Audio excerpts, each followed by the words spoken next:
one of the things that I loved about h.i.v.e. was that you actually had a very clever design strategy in how you approached a traditional kind of multi-story building. Ordinarily, what everybody does is just it's a pancake. You know, they put layer upon layer upon layer, and that can lend itself, if the site orientation isn't ideal or the site shape is strange, that can obviously lend itself to creating pretty hot boxes that don't get a lot of natural light. And whereas you actually you've got this fantastic Tetris video, which I'll put as a link in the resources. You interlocked these spaces so that there was an opportunity for everybody to get natural light and ventilation and volume in their spaces as well. That is a really, sort of different, like it actually required a really strategic design approach at the beginning. How, this is something I tell the UA community a lot. It's not just about what you're designing, but it's actually how you're approaching the design that makes such a significant difference to the outcome, the cost, the deliverability of it. How do you see that translate to your projects? So, is that something that you sort of sit down and go, okay, we need to think about what is the solution here rather than how we're going to arrange the rooms on this? It goes back to that discussion earlier. Like, do you approach a plan or a project in plan or in section? So in kind of 2D or 3D. I think the design of that project in particular is a really good case study and support for designing in section. So I purchased that land with a permit, and it was kind of an unbuildable one. It was the classic pancake, but it's only a 6-meter wide site, and it's bound on two sides by two other buildings with no setback. So it's, zero boundary wall construction, or zero lot line. And what that meant, because it's this long, skinny site, is that all of the previously designed apartments was this like rabbit warren where most of the apartments were actually circulations that were then doglegging across and creating all these like awkward, really dark spaces. And then, there was one unit in particular at the bottom, that like looked in on this tiny little 3-square-meter courtyard, and that was the only source of light for an entire apartment. And so obviously the rest of the world was looking at this site going like, well, forget that. And I went, haha, I can see something here. So I put in a lowball offer and and got it. And the opportunity of working in section was, instead of having, like tiny little units that had no natural light, was, we could do double height spaces and lofts and things and take that circulation that otherwise was these little skinny hallways and have them adjacent to larger spaces as part of those spaces. So while you're still kind of moving through the spaces, you're also making all the spaces feel much larger. Like the same tricks that, any good architect would do, where you circulate through living rooms, through dining rooms, as opposed to having a dining room and then a separate hallway right next to the dining room, which kind of makes no sense.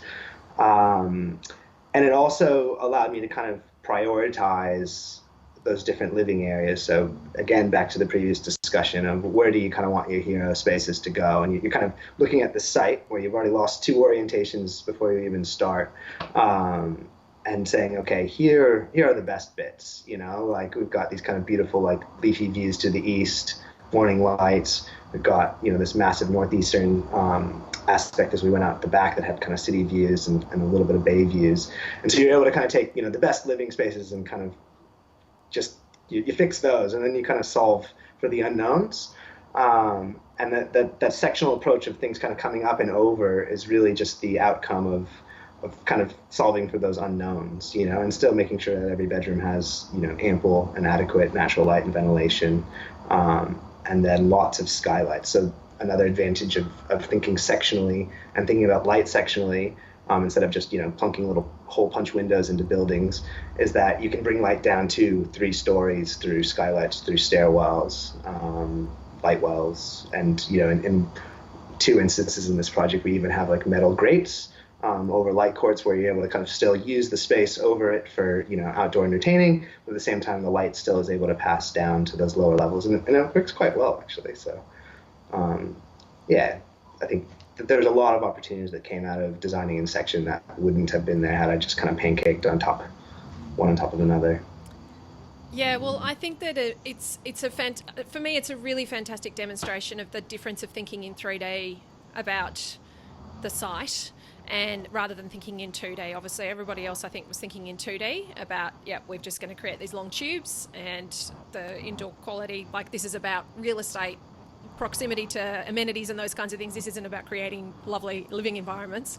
And then, obviously what h.i.v.e. did was really throw that out and think about it very differently. And I really encourage homeowners to be aware that this is why design input can be so critical in your project, because if you can't visualize things in 3D, if you can't picture how a volume is going to be to occupy and what light's going to do to a space and what height and those types of things are going to do to a space, then having somebody who can do that just makes such a big difference in the outcome that you create. And it's that thing of it, those decisions aren't necessarily any more costly, and they actually add significantly more value. I can imagine that the finished value of h.i.v.e. now is significantly more than what it would have been as the pancake apartment buildings.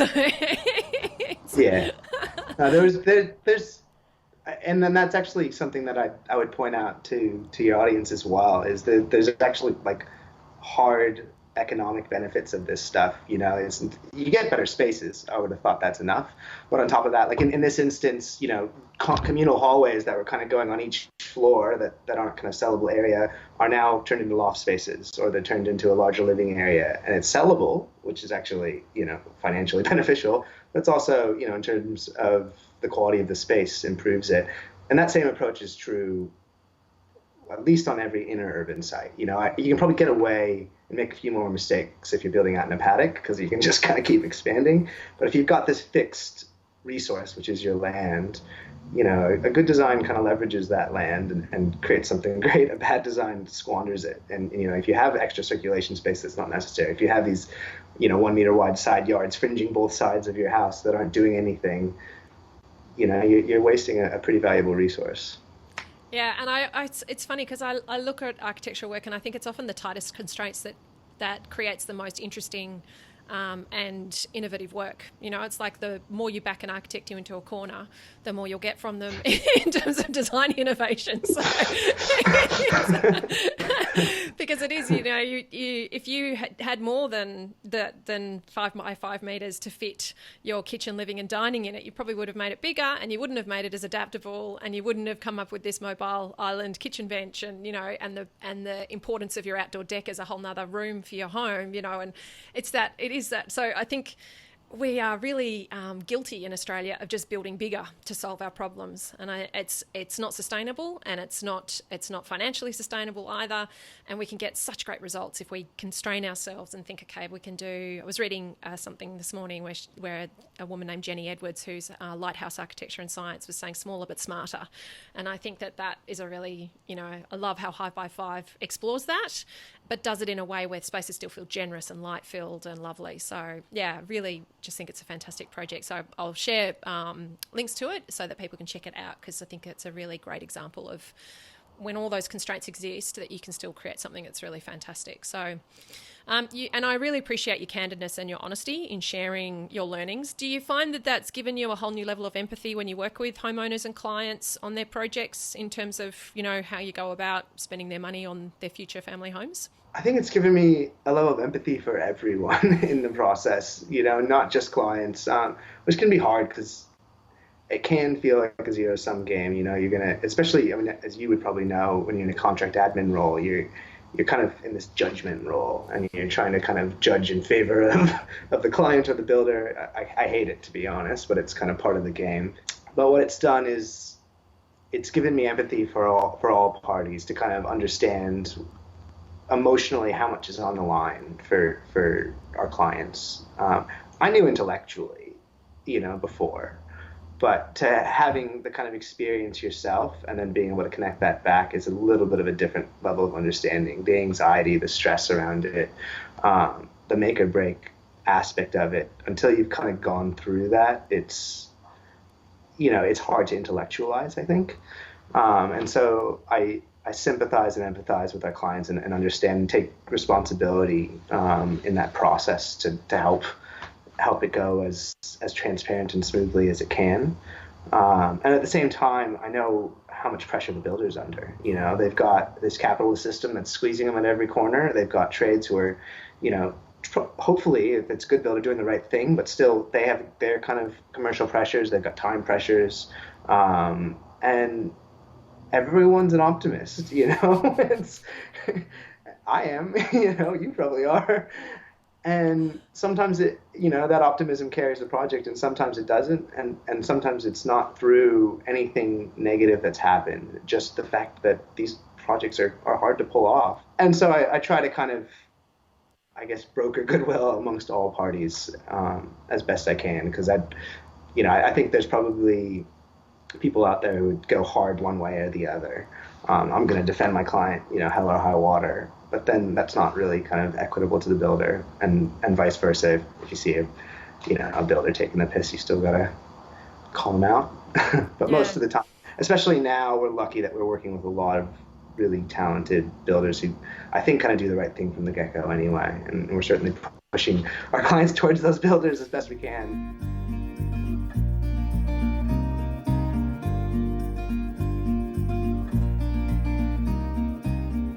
Hi, now before you go, I just wanted to share with you, there are 3 big mistakes that I see homeowners make when they're planning their renovation or building project. Mistakes that cause huge amounts of stress, cost overruns, time blowouts, and really ultimately make the journey of renovating and building much more difficult. Want to know what they are? Well, the first of those 3 mistakes is that people just dive into the process. They don't really prepare for it. They don't really understand what are the right steps to take and when, and they just barrel in. And I think homeowners do this because it's a big, overwhelming process building or renovating your home. It involves a lot of big decisions, a lot of money. But unfortunately, if you're only ever taking steps ahead, not really knowing the full picture, it's very easy to get lost, misled, end up in a completely the wrong spot, and for it to be very expensive and time consuming to get yourself out of that position. The second mistake that I see homeowners make is they make themselves a target. A lot of homeowners tell me actually they feel like they're walking around with a target on their forehead just waiting to be taken advantage of. But unfortunately, a lot of homeowners don't do the work required to really inform themselves so that they know how to sift and filter the advice that they're receiving, so that they know how to not fall for the dodgy operators, and so that they know when they're being told something that they want to hear rather than what they need to hear. When you know how to put the right team of people around you and you know how to trust the advice that you're receiving, it will completely change the game for your renovation or building journey. The third mistake that I see homeowners make is that they don't invest in the design. The design, of course, is the lines, the spaces, the volumes that are drawn as lines on a page, but end up becoming the rooms and the home that you ultimately live in. And so many homeowners really struggle because they know that this is something going to be long term, that their decisions are going to have a big impact on how they get to live their lives, and yet really fear stuffing it up, making decisions that they think that they'll regret long term. When you know how to get the design right, how to create a home that not only works for you now but into the future, then you can move with certainty towards that future finished home, knowing that it'll actually deliver the dream that you're hoping it will and create a beautiful lifestyle for you and your family. I would love you to check out my 2 online courses. I have one for Australian homeowners called How to Get It Right in Your Reno or New Home, and I have one for American homeowners called the Welcome Home course. If you don't know the steps from start to finish of your renovation or building journey, from the point of talking with your local authority through putting your team together, getting the design right, getting all of your approvals, choosing your contractor or builder and getting your home built, that's exactly what these courses will help you do. I lay out step by step my own system that I've been using in over 250 projects in over almost 25 years in this industry, and I explain it to you in a step-by-step way that you can put into action on your project. I also help you really focus on what are the core fundamentals of a well-designed home. What does it look like to achieve good design? I have got minimum recommendations for dimensions. I've got some key things to help really pull out of you what it's going to be that you want from your home, so that you can really communicate that with the people that you're working with and get really clear on what's going to make a big difference for you and your family's lifestyle in your home. And I also have lots of tools and guides so that you can pull the right team together. You can sift and filter the advice that you're receiving. You can know that you're moving in the right direction. You can always be working to save money and time and stress, and you can really get bang for buck in how you spend your budget overall, so that you can make sure that you stretch that money that you have as far as it possibly can go. And ultimately, these courses are all about helping you create that future family home that you're dreaming of, that is perfect for you and your family, and that ultimately helps you feel great and that you feel great in. So again, for Australian homeowners, it's How to Get It Right in Your Reno or New Home. And for American homeowners, I teamed up with Eric Reinholdt of 30x40 Design Workshop. He's an award-winning American architect based in Maine, and we created the Welcome Home course. The links are below for you to check out both of these courses. I would love to see you on the inside and really help you create that future family home that you're dreaming of and get it right whilst you save time, money, and stress.